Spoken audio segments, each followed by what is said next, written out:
Hey guys, this is DFD, aka Dark Frozen Dust, back with another Kamihime project video. I know it's been a while, but this is sort of like update video of a few things too that's actually happened in game. Some things are recent, some things are not. But if you haven't checked it out, there's already been a video of the Light Malicious Plus I've done with my own Dark team. My Thunder team honestly isn't all that great because the characters are fine. It's just that the weapon grid is like Guardian level, so if I do that, don't expect me to do too much damage on it. But when it comes to basically the raids, they've added a new one which is recent, and that one is the Water Malicious Plus. So as I said, I may even do that off element too. But yeah, that's something else for you to grind. The reason I'm pointing out the Malicious Plus is because of the fact that that's where you get some very, very valuable materials in order to get the um the 5th star, which is Final Limit Break 2 on your souls, so, or soul weapons I mean. So those are very, very powerful, and they actually give you some bonus effects that's not even like fully described on the weapon. For example, each of them will give you 5% more final damage, so that's a thing. Then on top of that too, they also give you a core skill level 40, so you may want to do that. They give you the level 200 stats. They give you, all of them seem to give double attack except for Paracelsus's weapon, which gives you triple attack. I'm not fully sure on that one because that's where it gets a little bit different. Like for example, if you have Alhazred, then you're doing more summon damage, and summon damage has already been buffed, so you'll have it increased even further with her weapon. Edison will give more ability damage on one of her robot abilities, the first one, and it's affected by, like, it's the one that goes off every time you use a red skill. It's like other special effects like that. I do believe Asclepius gets more healing for all the people that's using her. So if you want to up her heal even further, I do believe that's a way to like not need Ascension for her case. And then on top of that too is like there's angel accessories and all that too. That leads into the second thing. I've already done it, so you won't be seeing it on camera, but Accessory Quest rank 10 has been out for a while. They have 5 times drops on it right now, but that's not going to last forever. You may want to try and take advantage of it because you are guaranteed 1 angel drop per run. If you're lucky, you'll get 2. But you're guaranteed 1 angel and 2 devil, no matter what. Although, if you don't get the second angel, that's going to be a 3rd devil. So, keep that in mind. Then on top of that, part of the reason why I'm actually farming this, I can even show it right now, is because they've changed the mission system a little bit. As you can see, you got the normal missions and all that, you get this normal stuff and everything, but there's now a premium pass. You get points for this premium pass. And you have to buy the paid section, which I've done, but you have to buy the paid section in order to get this right side amount of stuff, which is more materials, more magic jewels. They also throw some angel accessories your way too if you pay for that. But the biggest reason why anybody would buy it anyway is this first item right here, which would be a new skin for the souls. And that is the only way to get these skins. You have to pay for it. It is 3,000 star coins.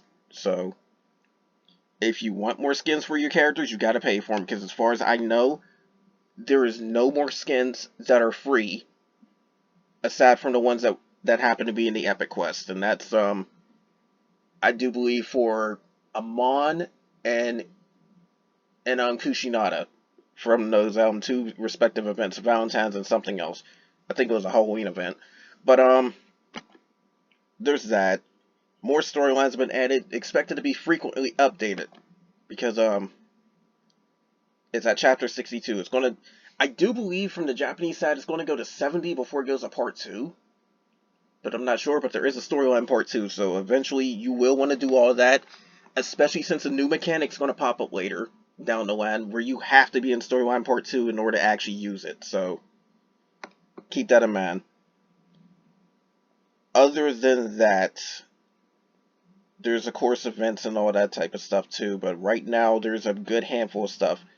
If you want to be honest, I haven't started any of these yet, but I still have time because the raid event, the tower event, and also the guild competition event, they all end on the 14th. But you definitely want to do all of these because it's more stuff across the board. You'll get more magic jewels for doing the raid event, of course, because it's like 3,000, and then you might luck out and get some extras from the tickets. So that's why I suggest you farm it, because it gives jewels, it gives tickets, it gives Doing orbs, it gives a lot of other stuff. But tower is obvious. Get your weapon brick. Guild competition, we also call it dummy as well. Also obvious. Get your Idolin brick. But also for those that are spending too, I've noticed they added some stuff in the Starcoin shop.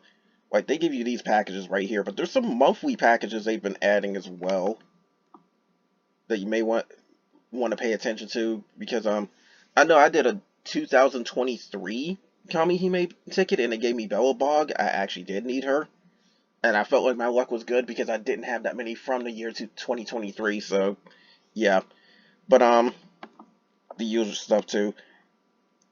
I've heard in some cases you can actually use large connect. This actually happens to give you a large connect weapon and a Hime for that for light. I don't necessarily know how well it is, but it could be a little bit useful depending on how strong you are. I know the really super strong grids that are like going way past the soft caps probably don't need this. So there's that. But yeah, there's those as well. Of course, I've gotten the monthly miracle ticket and then the VIP thing, because those are definitely worth. In fact, thanks to that, I now have, and I gotta filter this, but I now have 3 of these Shiva weapons that are at large stinger, and that's a big thing I need to update people on. Large stinger is definitely worth it, even if it's from the Dragonic Eyes. And there's going to be a huge update on the Dragonic Eyes way later down the line with a super powerful weapon that gives you 6, count them, 6 different effects, which would be large assault and large defender in one weapon. I mean, in one skill, which is strength. And then it has a versatility skill, which will be medium, exceed, elaborate, technical, and critica, which is also labeled as keen. All 4 of those in the second skill. So that's technically 6 effects in total. It is a very powerful Dragonic Eye weapon for 15 Dragonic Eyes later down the line. But you also can get them from this thing later down the line too, this Weapon Fest. And that's the other thing I need to mention. Currently, the Weapon Fest has these weapons right here,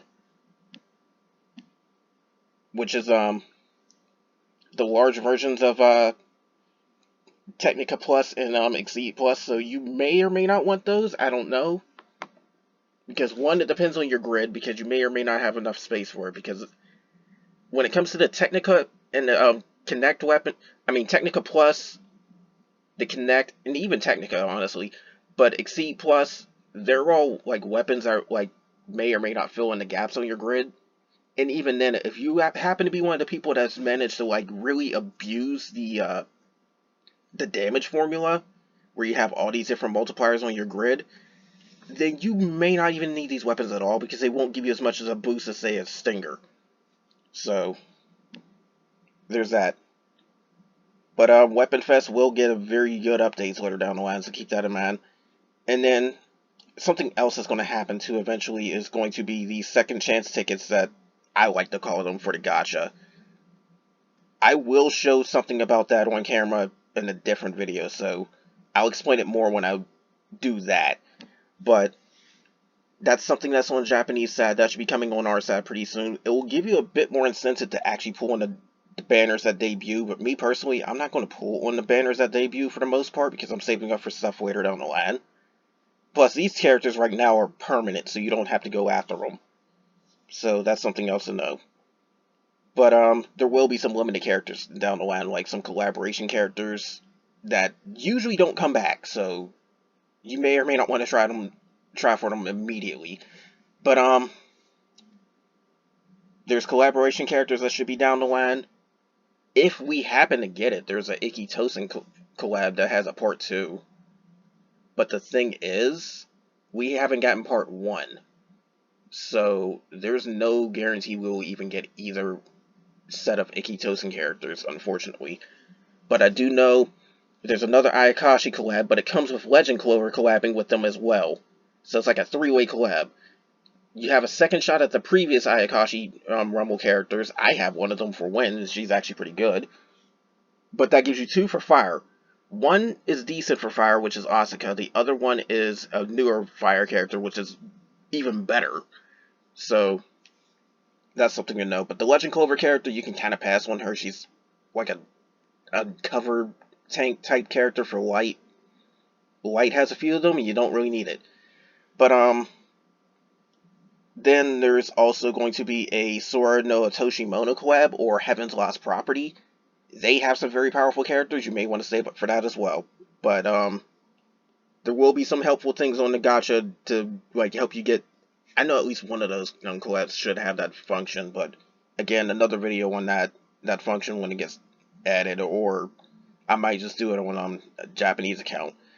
But one thing I don't really recommend unless you can get a steady supply of magic jewels is this luck gacha, because it is 3 pools for roughly the same amount of magic jewels for 1 pool, but again, you have to have a steady enough supply for that, and some people trying to save for pity and all that may not get it, so that's my suggestion. And then, of course, with new stuff, they also updated in the shop. If you want to try and get the free versions of the Exceed Plus and the Technic Plus, I suggest you farm the Malicious Plus and let them drop on their own. But they are indeed here in the Contendo's Code shop, and they should be under the weapons. Because there's these. But you do need 300 of these little items right here in order to get the 5th star or the Final Limit Break 2 for a soul weapon, so I wouldn't go too crazy. I did manage to get this to drop on its own. I got one of them just free, but I'm just going to let them drop on their own. So they're here if you want to trade for them as well. And the last thing I would have to say is to really try to stockpile on a lot of your materials, because they've added more souls on the Japanese side. So I'm saying this like a year in advance for anybody that still plans on playing this game way later by the time it hits like 8th anniversary. They added a lot more materials that you need for the souls. Like there's another book that you're going to need, and you're going to need a lot of these materials too, including the ones from here. And I mean both of these. And if I remember correctly, to Ultimate Limit Break or Final Limit Break 2, whatever you want to call it, the soul weapons for the 3rd batch of S-Class souls, because they somehow keep them in that rank, you will need 300 of these just to even unlock the soul's weapon. And then another 300 to final break to it. So that's 600. So you may want to stockpile on these. It's going to be a tedious grind, but the more you prepare in advance, the easier it is later down the line. That's all I can say on that one. But anyways, there's not too much more I can say about that. But it's all stuff that'll happen later down the line. And speaking of which, to expect a few more videos, not just of this, but a few other games as well. I am getting asked about Twinkle Star Nights a few times too. I might actually update a video on that one about trying to start off on it and everything. But anyways, I'm going to go back to grinding this because I'm trying to do all these missions, and you can quickly clear out the premium pass missions. Like, I'm not even kidding on that one. Like, I'm actually being a little bit slow on it myself, and I still managed to get level 10. I could have been probably level 20 by now. But anyways, that's all for this. They give you a month for it, so honestly, you get like 1 level per day, that still makes it in time. But that's all for this. Of course, more is going to come soon. Like I said, I'm going to get back to the grind a little bit. But even on my raid list too, I haven't even hosted I do believe it's this. Yeah, I haven't even hosted this. I'm going to end up doing that at some point. But it's kind of a bad time to also host it too. This is the last thing I have to say, because you need to make sure you have a dedicated group in order to help you clear these raids, or you need to be able to solo it yourself, because when a raid event or a union event pops up, a lot more focus is on those. So you're going to have less help. Some have noticed this, some have not, but that's raid event is a time to slow down on your like permanent raids, unless you seriously want a specific one. Like, I'm still hosting the light militias because I know I can still do a good chunk of it on my own, and I usually have people helping me out with that one anyways. So that's helping me get more material so I can actually get the ultimate limit break on Edison's weapon first, because that's the one I'm aiming for. But that's the only time you should be hosting raids on a raid event or a union event, if you know it can clear. Because if I'm going into this raid boss thing right here, there's raids like this that will easily be cleared. But most focus is on this event tab or sitting up just doing them on their own. Like, I can go here and look, there's one malicious that's about to fail in like 5 minutes. I knew I'd find one on camera. But I'm probably going to hop into this malicious plus right here and help them out. But this malicious, even I can't clear that in 5 minutes. Even though my light element is strong, I cannot clear this in 5 minutes. So that raid is dead to me, and I'm pretty sure it's going to be dead to a lot of other people. So just a warning: don't go raid hosting happy unless it's like raid event or union event. Like, if one of those two are up, don't host the permanent raids. You just host the raids from the events. But anyways, that's all for this. More will come soon. And like I said, I probably will do a video on the Gacha feature I talked about, where it gives you like second chance tickets or something. I'll explain more in that video, so look forward to that. But anyways, that's all for now, guys. More will come soon, and take care.